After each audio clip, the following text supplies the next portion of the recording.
আজকে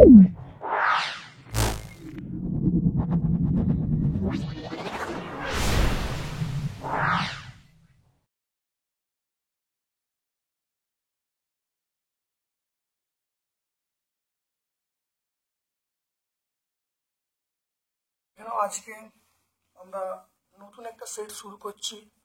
খুব ভালো করে ভিডিওটা দেখো, যদি ভালো লাগে লাইক করবে, যারা চ্যানেলটাকে সাবস্ক্রাইব করোনি প্লিজ চ্যানেলটা সাবস্ক্রাইব করে দেবে, বেল বাটনে ক্লিক করে দেবে। চলে এসো আজকে ভৌতবিজ্ঞানের প্রথম প্রশ্নে। গ্রিনহাউস গ্যাস নয়, এটা বলবো অক্সিজেন। চার্লস এবং বয়েল সূত্রের সাধারণ ধ্রুবক আমরা বলবো গ্যাসের ভর। তারপর দেখো 1.7 গ্রাম অ্যামোনিয়া এসটিপিতে আয়তন কত?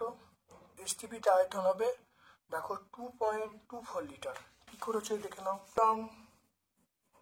17 গ্রাম অ্যামোনিয়া মানে আমরা বলবো 22.4 লিটার।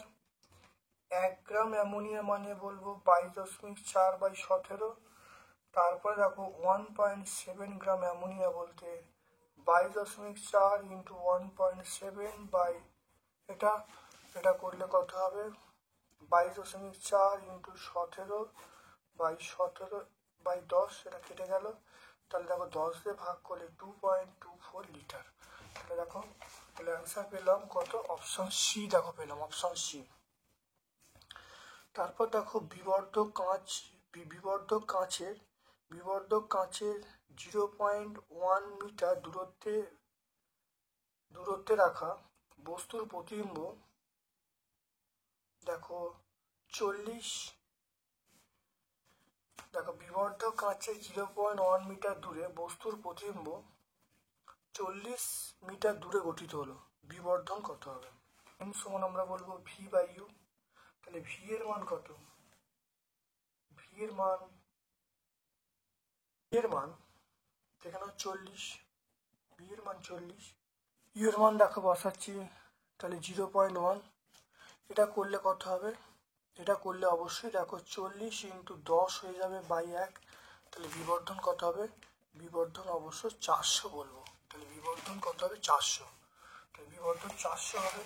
তাহলে এখানে কিন্তু অপশান যেটা করা আছে 0.4, এটা 0.4 হবে না, এটা বিবর্ধন তোমরা করবে অবশ্যই 400 হবে। যদি এই ডাটা সাপ্লাই করে তাহলে বিবর্ধন কত হবে? 400 হবে। মনে রাখবে বিবর্ধন কত হবে? 400 হবে। তারপর দেখো কোনো বস্তুর ত্রিমাত্রিক ধারণা দেয় চোখের, এটা আমরা বলবো সেটা হলো দ্বিনেত্রের জন্য। 0.1 কুলম সমান কত ইউ? এটা আমরা বলবো, এটা 9 × 10⁸ বলবো। তারপর দেখো কোনটি অ্যাম্পিয়ার নির্দেশ করছে? অ্যাম্পিয়ার হলো আমরা বলবো ভি সমান আই আর। তাহলে আই সমান কি বলবো? ভি বাই আর বলবো। তাহলে ভোল্ট বাই ওহম। তাহলে ভোল্ট বাই ওহম, তাহলে আমরা বলবো ভোল্ট ওহম টু দি পাওয়ার -1। 90 পরমাণু ক্রমাঙ্ক নিউক্লিয়াসে বিটা কণা মিশ্র হলে পরমাণু ক্রমাঙ্ক কত হবে?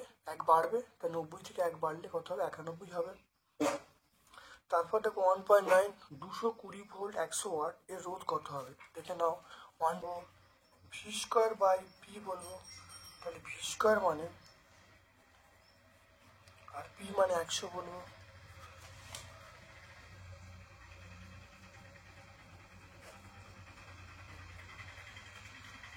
এটা করলে কত হবে? আর এর মান হবে কত? 484। আর এর মান হবে 484। তাহলে কোন অপশনটা পাবো? দেখো অপশন সি পাবো। নিচের কোন মৌলটি সন্ধিগত মৌল নয়? দেখো ক্যালসিয়াম সন্ধিগত মৌল নয়, বাকিগুলো সন্ধিগত মৌল। দেখো আয়নীয় যৌগ কোনটা?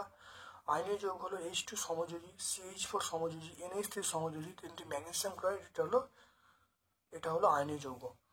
তারপর জলের তড়িৎ বিস্ফোরণে ক্যাথোডে দেখো বলা আছে 11.2 এটা হলো গ্যাস উৎপন্ন হয়। তাহলে অ্যানোডে কত উৎপন্ন হবে? দেখে নাও।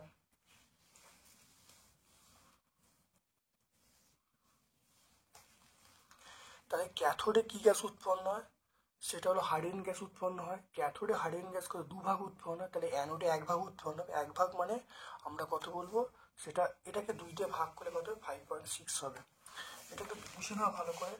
1.12 এটা আমরা বলা আছে ক্যাথোডে বলা আছে কত 11.2 লিটার এইটা উৎপন্ন হয়। তাহলে অ্যানোডে কত হবে? অ্যানোডে মানে মানে হাইড্রোজেন আর অক্সিজেনের অনুপাতটা সেটা 2:1। তাহলে এখানে 2 ভাগ আছে, তাহলে অ্যানোডে 1 ভাগ। তাহলে অ্যানোডে তাহলে অক্সিজেন কত? অক্সিজেনের পরিমাণ কত হবে?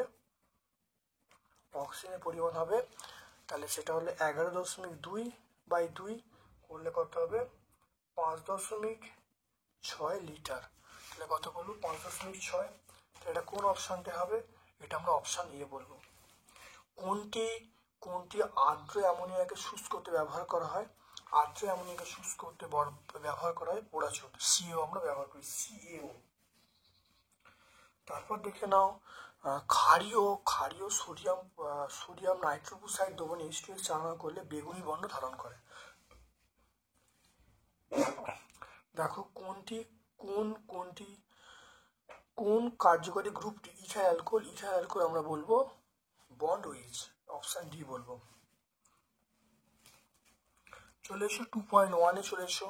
2.1 দেখে নাও সিএফসির কোন পরমাণু ভেঙে ওজোন স্তরকে ধ্বংস করে? এটা বলবো সিএল পরমাণু, ক্লোরিন পরমাণু। এটি অচির শক্তির উৎস, এটা আমরা সূর্যালোক বলবো, সূর্যালোক বা সৌরশক্তি বলবো, সূর্যালোক। তারপর দেখো ফায়ার আইস বলে মিথেন হাইড্রেটকে। তাহলে লিখে নেবে মিথেন হাইড্রেটকে বলা হয় ফায়ার আইস। 2.6 কোন শর্তে বাস্তব গ্যাস আদর্শ আচরণ করবে? এটা মনে রাখবে নিম্নচাপ উচ্চ উষ্ণতা, নিম্নচাপ উচ্চ উষ্ণতা এটা আচরণ করবে। মোল গ্যাসের সমীকরণটা লিখতে বলছে, এক মোল গ্যাস, সরি এখানে দেখো এক মোল গ্যাসের সমীকরণ লিখতে বলছে। তাহলে আমরা বলবো 2.4 এটা হলো পিভি ইকুয়াল টু এনআরটি। এটা সমীকরণ জানি, এখানে এক মোল বলা আছে, তাহলে পিভি ইকুয়াল টু আরটি। তাহলে আমরা এইটা লিখবো, কারণ এখানে এন এর মান 1 বলা আছে। যেহেতু এখানে অনেক প্রশ্ন রিপিটেশন, তাই সেগুলো আমি লিখে দিচ্ছি না, মুখে বলছি, তোমরা ভিডিওটা ভালো শোনো, শুনলে কিন্তু সবই বুঝতে পারবে। তারপরে কঠিন তরল গ্যাসের মধ্যে কার তাপীয় প্রসারণ বেশি? অবশ্যই আমরা বলবো গ্যাসের মধ্যে তাপীয় প্রসারণ বেশি। তাপ পরিবাহিতাঙ্কের এসআই একক কি? তাপ পরিবাহিতাঙ্কের এসআই একক দেখে নাও, এটা হলো আমরা বলবো 2.5 হলো watt metre inverse kelvin inverse. তাহলে তাপ পরিবাহিতাঙ্কের এসআই একক হলো ওয়াট মিটার ইনভার্স। তারপর চলে এসো দেখো, একটি সমতল দর্পণের বক্র ব্যাসার্ধ কত? সমতল দর্পণের ফোকাস দৈর্ঘ্য এফ সমান r/2, এটা আমরা জানি, এফ সমান r/2 এটা আমরা জানি। তাহলে সমতল দর্পণের ফোকাস কত? ফোকাস হলো অসীম, সমতল দর্পণের ফোকাস হলো অসীম। তাহলে বক্র ব্যাসার্ধ কত বলবো? বক্র ব্যাসার্ধ আমরা বলবো অসীম বলবো। তাহলে সমতল বক্র ব্যাসার্ধ আমরা কত বলবো? সেটা আমরা বলবো অসীম বলবো। একটি প্রিজমের কটি আয়তাকার তল আছে? আমরা অ্যান্সার বলবো কটা? 3টি, অ্যান্সার 3টি। তারপরে 1:1 বিভব সমান ড্যাশ ভোল্ট। দেখেন এটা আমরা বলবো 1:1 বিভব সমান আমরা বলবো 300 ভোল্ট। কত বলবো? 300 ভোল্ট বলবো। 2.9 কোনো পরিবাহী রোধ বলা আছে, পরিবাহিতা কত হবে? দেখে নাও, রোধ বলা আছে আর 100 ওহম,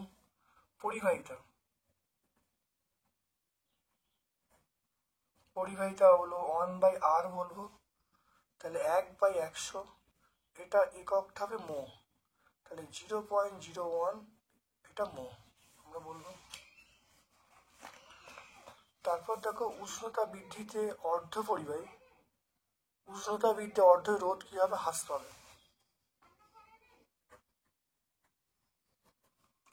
এটা হবে হ্রাস পায়।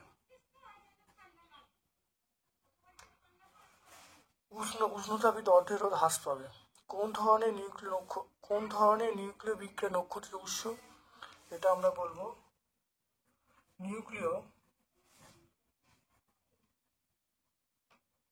নিউক্লিয় সংযোজন, বলবো নিউক্লিয় সংযোজন। নিউক্লিয় বিভাজনের একটি অব্যবহার, এটা হলো অব্যবহার উল্লেখ করতে হচ্ছে অনিয়ন্ত্রিত, মানে অনিয়ন্ত্রিত শৃঙ্খল বিক্রিয়া। অথবা প্রশ্নটা আমরা বলবো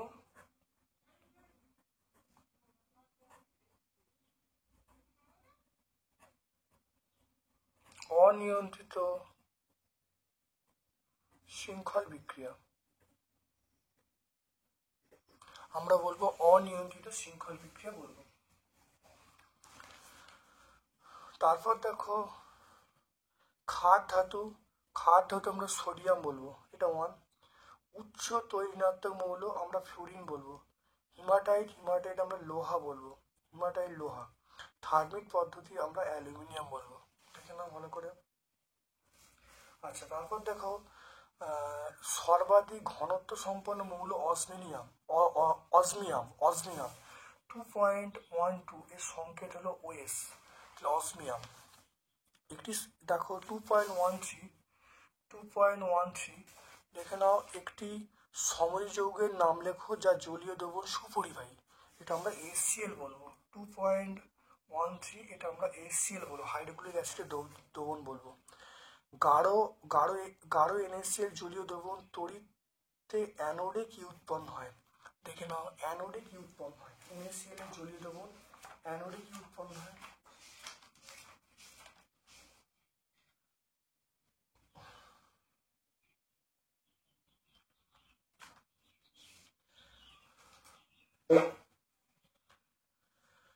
আমরা বলবো অ্যানোডে Cl2 গ্যাস উৎপন্ন হয়। অ্যানোডে কি উৎপন্ন হয়, এর অথবার প্রশ্ন দেখে নাও।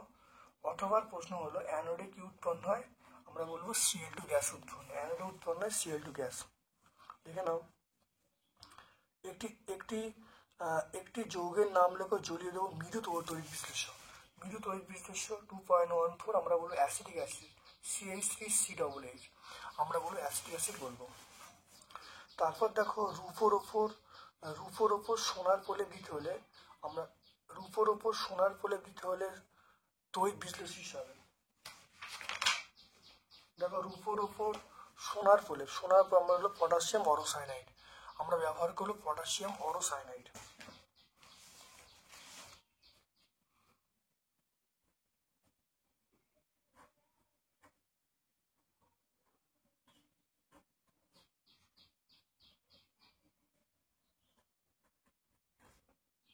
তাহলে পটাশিয়াম অরোসায়ানাইড ব্যবহার করব। তারপর দেখো ফেরিক ক্লোরাইড জলীয় দ্রবণে অ্যামোনিয়া যোগ করলে অধক্ষেপের সংকেত কি, দেখে নাও। ফেরিক ক্লোরাইডের জলীয় দ্রবণ অধক্ষেপের সংকেত দেখো FeOH3, তাহলে আমরা বলবো FeOH3, এটা হলো, দেখে নাও। ফেরিক ক্লোরাইড জলীয় দ্রবণে অ্যামোনিয়াম হাইড্রোক্সাইড চালনা করলে এটা হলো, আমরা বলবো ফেরিক হাইড্রোক্সাইড উৎপন্ন, FeOH3, এটা FeOH3 কিন্তু। তারপর দেখে নাও NO2 গ্যাসকে জলে শোষণ করানো হলে কি কি গ্যাস উৎপন্ন হবে।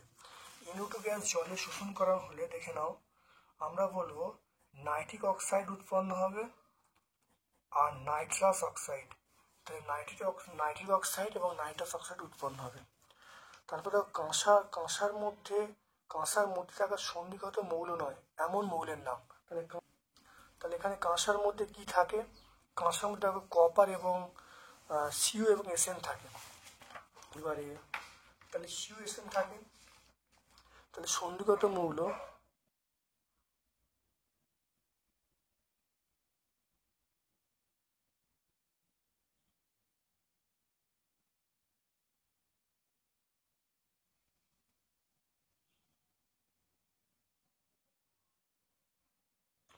তাহলে Sn আমরা বলবো, Cu সন্ধিগত মৌল, কাঁসার মধ্যে থাকে Cu এবং Sn, তাহলে Sn তাহলে সন্ধিগত মৌল নয়, তাহলে অ্যান্সার বলবে Sn।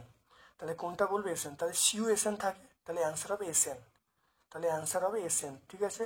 তাহলে অথবার প্রশ্ন আমরা বলবো সেটা হলো Sn বলবে।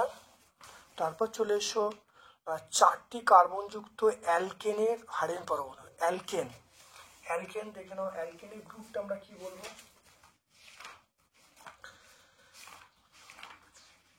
অ্যালকেন আমরা বলবো, অ্যালকেনের সংকেতটা আমরা বলবো সেটা হলো এটা হলো CnH2n+2, এটা আমরা অ্যালকেন বলবো CnH2n+2।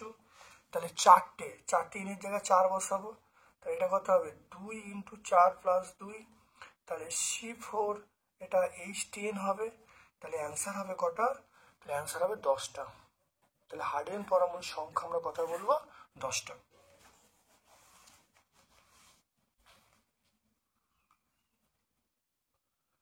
জ্বালানির তাপন মূল্য কাকে বলে? কয়লা ও ডিজেলের মধ্যে কার তাপন মূল্য বেশি? জ্বালানি তাপন মূল্য কাকে বলে? কয়লা ও ডিজেলের মধ্যে কার তাপন মূল্য বেশি? 3.1 দেখে নাও।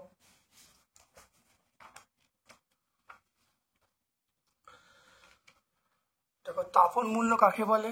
1 কেজি ভরের কঠিন জ্বালানিকে বা 1 মিটার কিউব কোনো গ্যাসীয় জ্বালানিকে দহন করলে যে পরিমাণ শক্তি উৎপন্ন তাকে বলা জ্বালানি তাপন মূল্য। তারপর দেখো না এই রেখক হলো কিলোজুল পার কেজি। এবার চলে এসো, বলা আছে কয়লা এবং ডিজেল। দেখে নাও ডিজেল এর তাপন মূল্য কত? দেখো 44,800। আর কয়লা কত? দেখে নাও কয়লা হলো 15,000 থেকে 34,000। তাহলে কার বেশি? অবশ্যই ডিজেল বলবো। তাহলে অ্যান্সার হবে ডিজেল। তাহলে কার তাপন মূল্য বেশি? আমরা বলবো ডিজেল। 17°C তাপমাত্রায় 750 মিলিমিটার Hg চাপে নির্দিষ্ট ভরের গ্যাসের আয়তন 580 সিসি। ওই চাপে 47°C তাপমাত্রায় গ্যাসটি কত আয়তন দখল করে থাকবে? দেখে নাও, খুব ভালো করে দেখে নাও। T1 এর মান দেখো 17°C দেওয়া আছে, তাহলে 273 + 17 মানে 290। V1 দেখো এখানে দেওয়া আছে কত? 580 সিসি দেওয়া আছে। চাপটা দেখো বলা আছে একই চাপটা কিন্তু একই। T2 দেখো দেওয়া আছে 47°C, তাহলে 47 + 273 মানে 320K। এবার দেখে নাও V2 মান চাইছে। এবার আমরা জানি V1/T1 = V2/T2, যখন চাপটা ধ্রুবক থাকবে। দেখো V1 এর মান T1 এর মান, দেখো V1 এর মান T1 এর মান V2 এর মান দেখো বসিয়ে দিয়েছি। দেখো V1 এর মান T1 এর মান T2 এর মান বসিয়ে দিয়েছি। দেখো V2 এর মান এখানে বার করে নিয়েছি। দেখো V2 এর মান দেখো এখানে দেখো পেয়ে যাচ্ছে, এখানে কত হবে 640। এখানে V2 এর মান পেয়ে গেলাম 640। তাহলে গ্যাসটার অন্তিম আয়তন পেয়ে গেলাম 640 সিসি।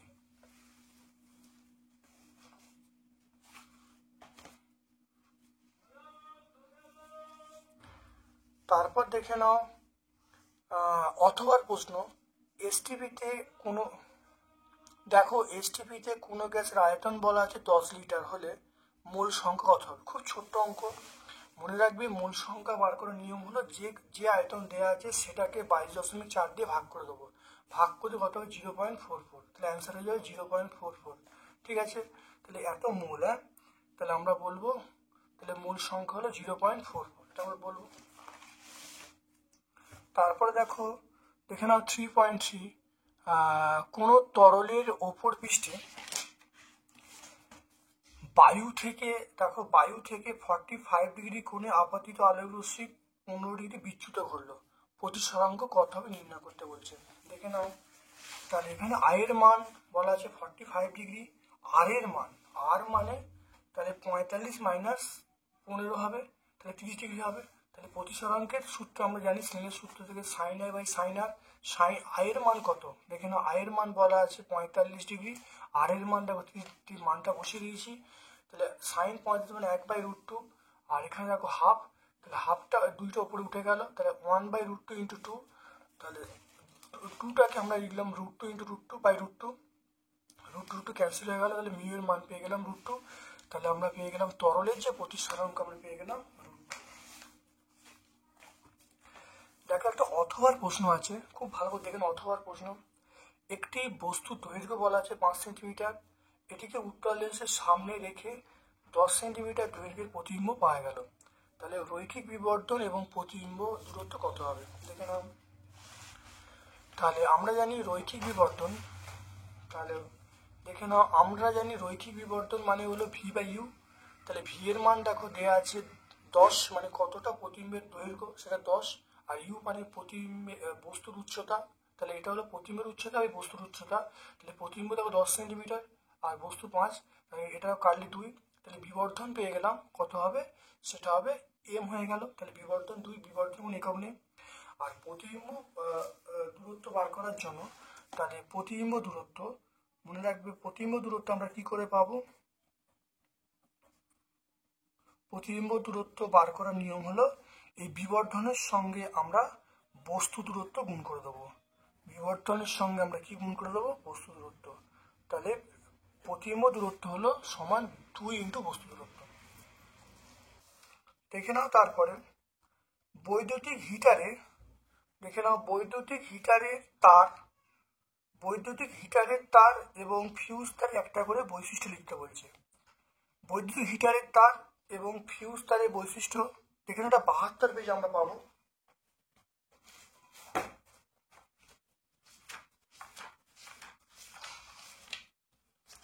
দেখে নাও বৈদ্যুতিক হিটারের তার রোধাঙ্ক বেশি,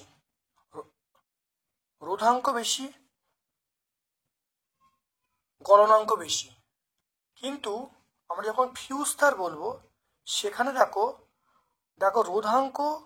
রোধাঙ্ক কম, এটা দেখ মনে রাখবে, রোধাঙ্ক বেশি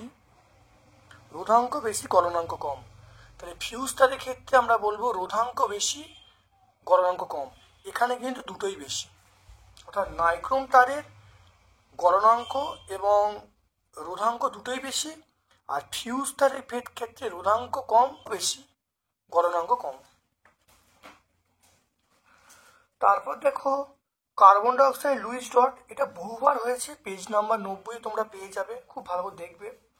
তারপরে 3.6 এ বি দুটো মৌল বলা আছে, ইলেকট্রন বিন্যাস বলা আছে, কোন ধরনের বন্ধন তৈরি হবে সেটা বলতে বলছে।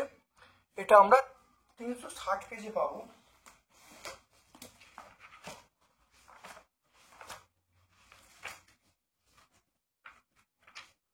দেখে নাও এইটা আমরা দেখে নাও এইরকম ভাবে আমরা উত্তরগুলো সব এখানে পেয়ে যাব।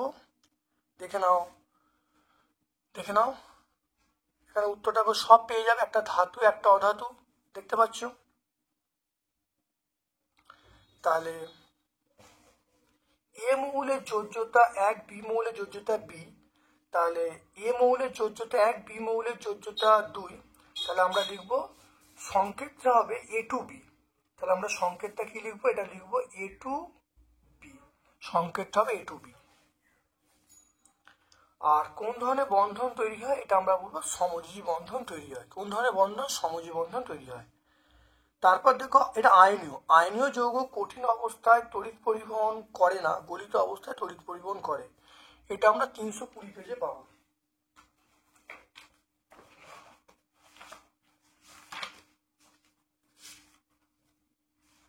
দেখে নাও এটা আগে আমাদের হয়েছিল, খুব ভালো করে দেখে নাও।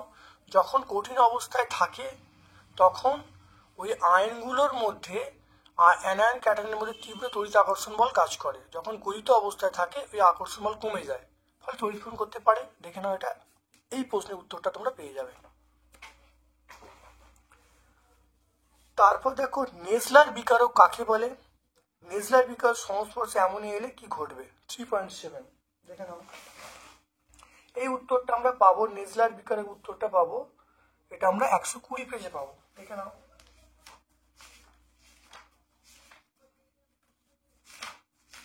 দেখে নাও 120 পেজ। নেজলার বিকারক হলো পটাশিয়াম মার্কিউরি আয়োডাইড, এর সংস্পর্শে অ্যামোনিয়া এলে তামাটে বাদামি বর্ণ ধারণ করে, দেখতে পাচ্ছ। তার নেজলার বিকারক সম্পর্কে আমরা জানতে পারলাম, 120 পেজে আমরা পাবো। তারপর দেখো জিঙ্ক অক্সাইড থেকে জিঙ্ক ধাতু নিষ্কাশন করা হয়, তার বিক্রিয়া লিখতে বলছে, এটা আমরা 133 পেজ পাবো। টেক্সট বই 133, দেখে নাও টেক্সট বই 133, দেখে নাও। আমরা এই বিক্রিয়াটা বলবো, অর্থাৎ কার্বন বিজারণ দ্বারা ধাতু নিষ্কাশন, এটা আমরা ব্যাখ্যা করবো, করলে উত্তর পেয়ে যাবো। তাহলে 133 আমরা পাবো। তারপর দেখো থার্মিক মিশ্রণ কি, বিজারক হিসেবে কি ব্যবহার করা হয়। দেখে নাও থার্মিক মিশ্রণ, দেখতে পাচ্ছ থার্মিক মিশ্রণ কাকে বলে, 3 ভাগ Fe2O3 আর 1 ভাগ এল এর মিশ্রণকে থার্মিক মিশ্রণ বলে। এখানে বিজারক হিসাবে আমরা ব্যবহার করি এলটা ব্যবহার করি, আমাদের অ্যালুমিনিয়াম আমরা ব্যবহার করি।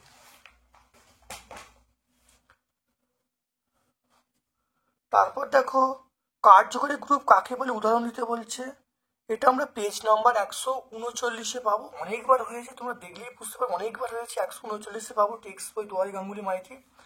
তারপর দেখো একই আণবিক সংকেত C2H6O, মানে দুটো জৈব যৌগের সংকেত লিখতে বলছে, এটা আমরা পেজ নাম্বার 140-এ পাবো। 3CH2OH, এটার নাম হলো ইথাইল অ্যালকোহল, আর CH3OCH3 এটা হলো ডাইমিথাইল ইথার, তার দুটো জৈব।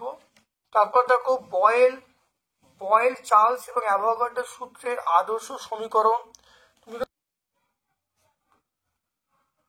বয়েল সূত্র, চার্লস সূত্র, অ্যাভোগাড্রো সূত্রের সমন্বয় যে আদর্শ সমীকরণটা, এটা প্রতিষ্ঠা করতে বলছে। দেখো পেজ নাম্বার 17 আমরা উত্তরটা পেয়ে যাবো, দেখে নাও পেজ নাম্বার 17, এখান থেকে শুরু করব, দেখে নাও পেজ নাম্বার 17 আমরা উত্তরটা পুরো পেয়ে যাব। এটা পেজ নাম্বার 17, খুব ইম্পর্টেন্ট প্রশ্ন, প্রত্যেকটা পেজে আছে। তারপর দেখো একটা অঙ্ক আছে, উচ্চ তাপমাত্রায় এল দ্বারা Fe2O3 কে বিচারিত করলে 558 গ্রাম Fe প্রস্তুত করার জন্য কত গ্রাম অ্যালুমিনিয়াম প্রয়োজন, আর কত মোল Fe2O3 লাগবে, দেখে নাও।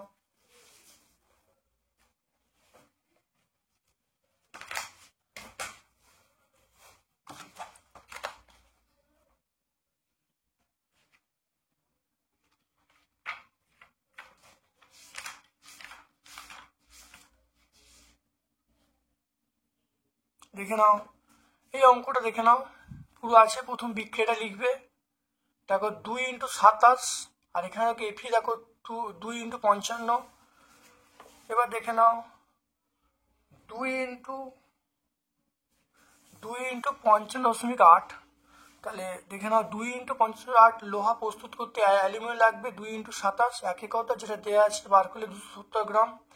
ঠিক একইভাবে আমরা পেয়ে যাব, দেখো 2 × 27 গ্রাম অ্যালুমিনিয়াম বিক্রিয়া করার জন্য কত এর Fe2O3 লাগবে, 1 মোল লাগবে, একই কত 270 গ্রামে পেয়ে যাব। তাহলে এখানে দেখো অ্যান্সার পেয়ে গেলাম 270 গ্রাম, আর এখানে দেখো 5 মোল পেয়ে গেলাম, তো দুটো উত্তর, একটা হলো 270 গ্রাম আর একটা 5 মোল। তারপর দেখে নাও একটা অথবার অঙ্ক আছে, 4 গ্রাম NaOH কে প্রশমিত করতে কত গ্রাম সালফিউরিক অ্যাসিড প্রয়োজন, দেখে নাও এটা আমরা পেয়ে যাব 85 পেজে পেয়ে যাব। দেখে নাও বিক্রিয়াটা, দেখে নাও সেটা হলো 80 গ্রাম NaOH কে প্রশমিত করতে H2 প্রয়োজন 98 গ্রাম, একই কত, আর যেটা 4 গ্রামে দেওয়া আছে বার করলে উত্তর পেয়ে 4.9, তাই সুতরাং 4.9 গ্রাম সালফিউরিক অ্যাসিড প্রয়োজন। খুব ছোট্ট অঙ্ক, খুব ইম্পর্টেন্ট অঙ্ক, খুব অনেকবার পেজে আছে, খুব ভালো করে প্র্যাকটিস করবে।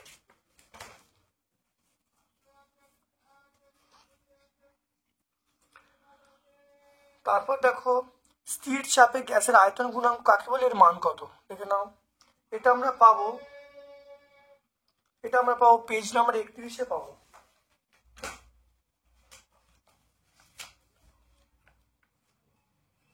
পেজ নাম্বার 31 পাবো। দেখো চাপ স্থির রেখে নির্দিষ্ট করে গ্যাসের তাপমাত্রা 0 থেকে 1 ডিগ্রি বৃদ্ধি করলে প্রতি একক আয়তনে যে আয়তন প্রসারণ ঘটে তাকে বলা হয় আয়তন প্রসারণ গুণাঙ্ক। এর মান কত হবে, এর মান 1/273 per degree C, 1/273 per degree C. তারপরে দেখে নাও দর্পণে অবতল দর্পণের ক্ষেত্রে প্রমাণ করো বক্রব্যাসার্ধ সমান 2 × ফোকাস দৈর্ঘ্য। এটা অনেকবার পেজে আছে, তোমরা বিগত পেজে আগের পেজগুলো দেখলে বুঝতে পারবে, অনেকবার বলেছি। এটা পেজ নাম্বার 39-এ পেয়ে যাবে, দুয়ারি গাঙ্গুলি মাইতি পেজ নাম্বার 29-এ পেয়ে যাবে, পেজ নাম্বার 39। গাড়ির হেডলাইটে আমরা উত্তল দর্পণ ব্যবহার করি। তারপর দেখো উত্তল লেন্সের সাহায্যে কিভাবে সমশীর্ষ বিবর্ধক তৈরি করা যায়, এটা আমরা পেজ নাম্বার 50 পেয়ে যাবো, অনেকবার হয়েছে, খুব ইম্পর্টেন্ট প্রশ্ন, এবারে মাধ্যমিক পরীক্ষার ইম্পর্টেন্ট প্রশ্ন এটা। 4.5 দেখো কোন ধরনের লেন্সের সাহায্যে দীর্ঘ দৃষ্টি প্রতিকার করা যায়, এটা আমরা বলবো অবতল লেন্সের সাহায্যে।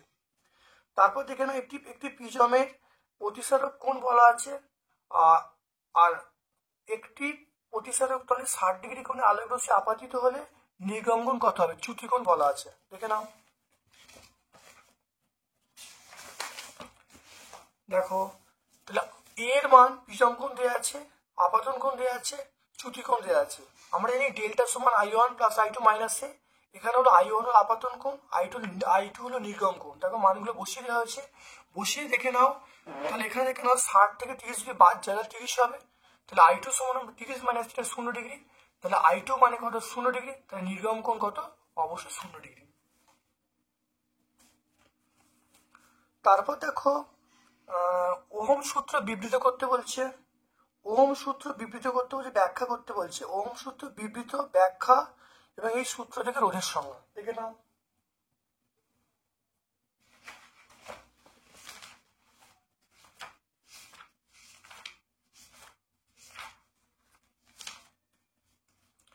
দেখে নাও ওহম সূত্র, তোমরা দেখে নাও, এটা ওহম সূত্র।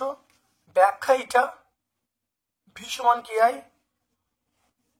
আর রোধের সংজ্ঞা বলতে দেখে নাও, রোধের সংজ্ঞা বলতে অর্থাৎ প্রবাহ মাত্রা এবং বিভব প্রভেদের অনুপাতকে আমরা পরিরোধ বলবো।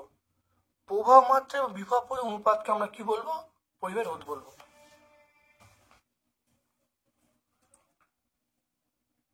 এটা আমরা 64 পেজে বলবো। রোধাঙ্কের এসআই একক আমরা কি বলবো? Ohm metre. আমরা কি বলবো? ওহম মিটার বলবো। রোধাঙ্কের একক এসআই একক ওহম মিটার, তোমার স্পেলিং করে লিখতে পারো। তারপর দেখো 2 ohm 3 ohm 2 ohm 3 ohm 4 ohm তিনটি রোধ কোন সমবায় যুক্ত থাকলে ওদের মধ্যে প্রবাহ মাত্রা একই হবে আর তুল রোধ কত হবে? দেখে নাও ভালো করে। মনে রাখবে শ্রেণী সমবায় যুক্ত হলে তাদের মধ্যে প্রবাহ মাত্রা এক হবে, এটা প্রথম মনে রাখবে। আর সূত্র আমরা জানি সমান শ্রেণী সমবায় সূত্র আমরা জানি আর এর সমান R1 plus R2 plus R3। R1 এর মান দেখো 2 ওহম, R2 এর মান দেখো 3 ওহম, R3 এর মান 4 ওহম। প্রত্যেকে দেখো মানগুলো বসিয়ে দিলাম। তাহলে RS এর মান পেয়ে গেলাম 9 ওহম। তাহলে তুল রোধের মান আমরা পেয়ে গেলাম 9 ওহম।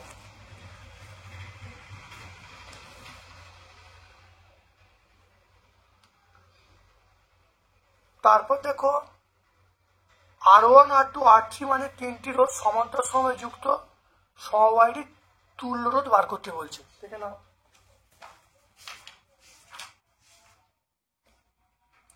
সমান্তরাল সমবায়ের ছবি এইটা। এখান থেকে তোমরা লিখবে, R1 R2 তিনটি রোধ সমান্তরাল সমবায় আছে, এদের প্রত্যেকে বিভব, এক প্রান্তের বিভব ভি, অপর প্রান্তের বিভব ভিবি। আর এখান থেকে R1 এর মধ্যে এখানে R1 এর যে বিভব প্রভেদ R2 বিভব প্রভেদ R3 বিভব করবে, করে দেখো I এর মানটা পেয়ে যাবে। তারপর এখানে তুল্য রোধ তোমরা পেয়ে যাবে। তাহলে 1/RP সমান 1/R1 plus 1/R2 plus 1/R3। এটা হলো 69 পেজে তোমরা পেয়ে যাবে। এটা আমরা 69 পেজে আমরা পেয়ে যাব, বা 68-69 পেজে আমরা পেয়ে যাব। তারপর দেখো রেডিয়াম থেকে আলফা কণা বেরিয়ে গেল, সেটা রেডনে পরিণত হলো। তাহলে পরমাণু ক্রমাঙ্ক এবং ভর সংখ্যার কি পরিবর্তন হলো? দেখে নাও। দেখো রেডিয়াম থেকে আলফা কণা বেরিয়ে গেল, আলফা কণা বেরোলে ভর সংখ্যা 4 কমবে, প্রোটন সংখ্যা 2 কমবে। তাহলে 4 কমলে 226 থেকে 4 বাদ দিলে 222 হবে। আর 86 থেকে 4 বাদ দিলে কত? 84 হবে। তাহলে পরমাণু ক্রমাঙ্ক 84 বলবো, ভর সংখ্যা কত বলবো? 222 বলবো। তারপর দেখো আলফা বিটা গামা রশ্মির তুলনা করতে বলছে। এটা আমরা পাবো কত? পেজ নাম্বার 90 পাবো।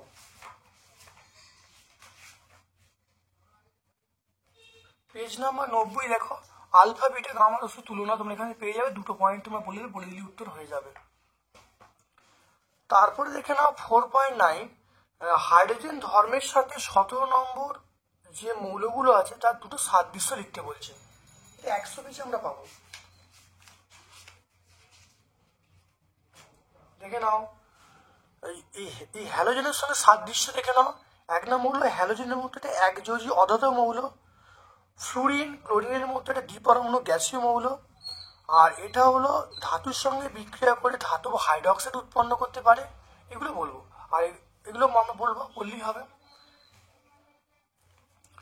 তারপর দেখো পর্যায় বরাবর মৌলের তড়িৎ ঋণাত্মকতা কিভাবে পরিবর্তিত হয়? দেখে নাও পর্যায় বরাবর তড়িৎ ঋণাত্মকতা, দেখে নাও পর্যায় বরাবর বাম থেকে ডান দিকে বৃদ্ধি পাবে। তাহলে এটা বৃদ্ধি পাবে, বৃদ্ধি পাবে। তাহলে অ্যান্সার হবে বৃদ্ধি পাবে। তারপর দেখো ক্রমহ্রাসমান পরমাণু ক্রমাঙ্ক অনুসারে সাইটে বলছে ও CFLI, দেখে নাও এটা আমরা 101 পেজে পাবো। 101 পেজে দেখো উত্তরটা এখানে পরিষ্কার আছে।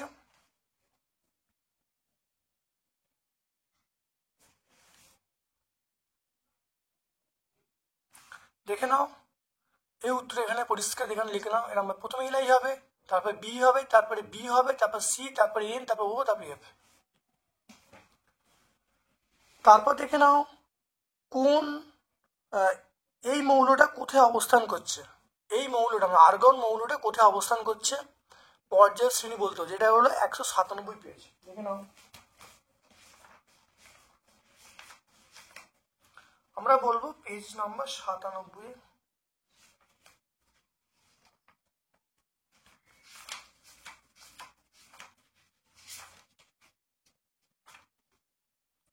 দেখে নাও আর্গন, দেখে নাও তাহলে এটা হলো আমরা বলবো পর্যায় 3 আর শ্রেণী হলো 18। তাহলে পর্যায় 3, তাহলে 3 নম্বর পর্যায়, 3 নম্বর পর্যায় আর 18 নম্বর শ্রেণী, 3 নম্বর পর্যায়ে 18 নম্বর শ্রেণীতে অবস্থান করছে। তারপর দেখো বিরল মৃত্তিকার সারির প্রান্তিক মৌলের নাম কি? প্রান্তিক মৌল, এখানে বিরল মৃত্তিকার সারি দেখতে পাচ্ছ। প্রান্তিক বলতে প্রথমে সিএস তারপরে এলইউ, তাহলে বলবে সিএস, সিই আর এলইউ। তারপরে দেখে নাও তড়িৎ বিশ্লেষণে অ্যালুমিনিয়াম নিষ্কাশনের জন্য যে গলিত মিশ্রণে তড়িৎ বিশ্লেষণ করা হয় তাতে বিশুদ্ধ অ্যালুমিনিয়াম ছাড়া কি কি থাকে? অ্যানোড ও ক্যাথোড হিসেবে আমরা কি ব্যবহার করি? এটা 115 পেজে পেয়ে যাবে।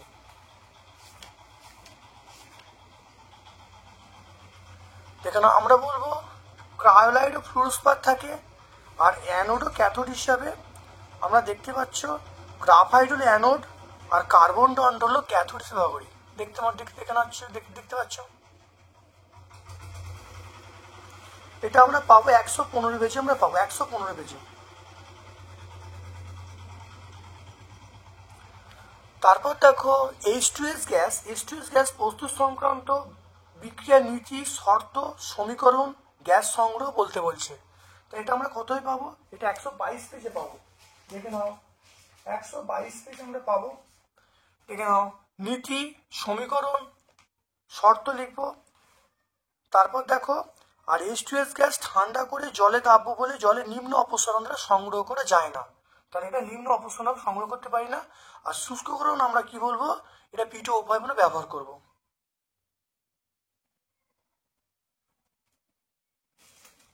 তাহলে কিভাবে সংগ্রহ করা হয়?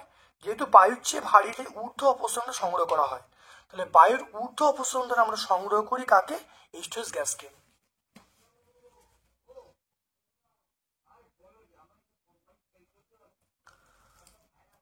তারপর দেখো জৈব অজৈবের পার্থক্য বলতে বলছে, এটা তোমরা 147 পেজে 137 পেজে পেয়ে যাবে, প্রচুর 137 পেজে।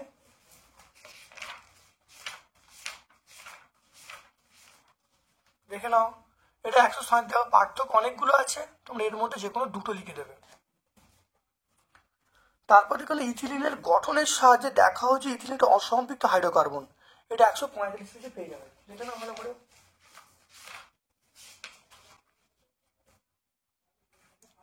দেখে নাও ইথিলিন আমি লম্বায় বলে দেবো। এখান থেকে দেখো ইথিলিনের দেখো গঠনের সাহায্যে আমরা এটা বিক্রিয়া লিখে দেবো, এটা লিখলেই আমরা উত্তর হয়ে যাবে। 145 পেজে উত্তরটা আছে। কারণ এখানে মনে রাখবে লাল বর্ণের ব্রোমিন জলের মধ্যে ইথিলিন পাঠালে সেটা বর্ণহীন হয়ে যাবে, এক্ষেত্রে প্রমাণ হয় ইথিলিনটা অসম্পৃক্ত যৌগ। এই বিক্রিয়াটা লিখতে হবে। তারপর দেখো পিভিসির মনোমারের নাম কি? পিভিসির মনোমারের নাম কি? পিভিসির ব্যবহার লিখতে বলছে, এটা 146 পেজে। পিভিসি দেখো পিভিসির মনোমারের নাম, যেখানে পিভিসির মনোমারের নাম ভিনাইল ক্লোরাইড, এটা ব্যবহার করে তার আচ্ছাদনে পাইপ ট্যাঙ্কে ব্যবহার করা হয়। পাইপ ট্যাঙ্ক, ব্যাগ, রেফ্রিজারেটরের ভেতরের অংশ তৈরি করতে ব্যবহার করা হয়। তারপরে দেখো লাস্ট প্রশ্ন অ্যাসিটিক অ্যাসিডের সাথে NaCO3 এটা বিক্রিয়া করলে কোন গ্যাস উৎপন্ন হবে? অবশ্যই CO2 গ্যাস উৎপন্ন হবে। কারণ দেখে নাও অ্যাসিটিক অ্যাসিড তার সঙ্গে NaCO3 দেখো বিক্রিয়া করে CO2 গ্যাস উৎপন্ন হচ্ছে। এটা পেজ নাম্বার 137 পেয়ে যাবে। আজকে আমরা এই সেটটা সম্পূর্ণ ব্যাখ্যা করলাম। যদি ভালো লাগে লাইক করবে, যারা সাবস্ক্রাইব করে দেবে, বেল বাটনে ক্লিক করে দেবে। আমার পক্ষ সকল ধন্যবাদ এবং শুভকামনা জানাচ্ছি।